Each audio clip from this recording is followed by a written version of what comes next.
Hello, who are you and where are you from? Hi, my name is Richard Uku, and I am from Nigeria.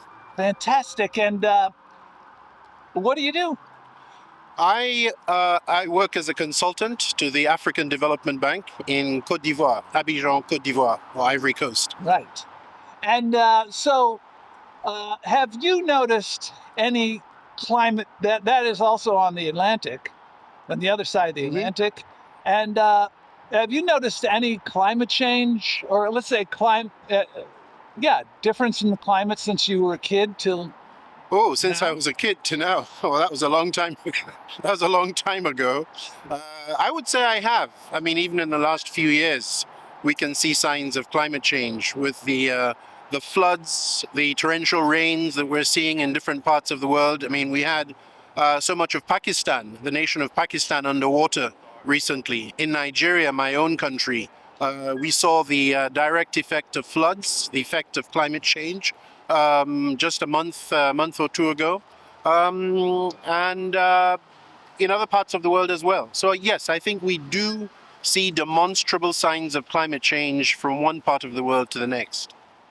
And so, let's say on a daily basis or currently, do you think about climate change? Let's put it another way: on a scale of 1 to 10, Okay. 10 being the most concerned. Where are you on that scale? Oh, I would say about 9.5. I do think of climate change on a regular basis, based on the sort of things I just said.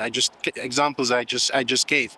I think it would behoove us all to think of climate change more often on an ongoing basis, because it's here, it's real.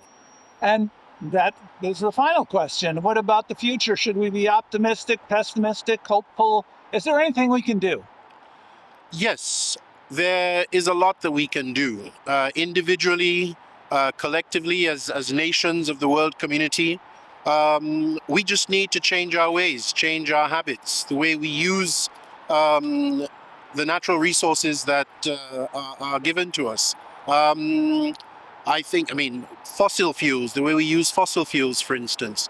But I'd like to say one thing as well, and this may not fit directly into your question, but it's the disparity between North and South, the developed world that has the resources and the developing world, like Africa, Asia, other parts of the developing world, who have contributed least to the situation we have today, and need resources, need financial resources to help fight climate change. Developed countries promised developing countries, the poor nations of the world, as much as $100 billion a year to fight climate change. There has been more rhetoric than action on that front. I was at COP27 in Sharm el-Sheikh, Egypt, just a few weeks ago, last month, and again, there was the rhetoric, but there was a push, a big push, I think stronger than ever, and a commitment by the developed world to make good on this promise. So let's see what happens. Any final thoughts other than that? But that's major. I mean, you've been there right at the core of the worldwide climate issues. I've been at three world climate summits in the last so many years, and I think we just have to keep up the traction and realize that this is not going to go away. If we don't act, we won't have the planet that we love so much and that we cherish so much today. Well, thank you very much. Today on the 12th of December here in Washington, D.C., not far from the White House. Thank you again. My pleasure. Thank you.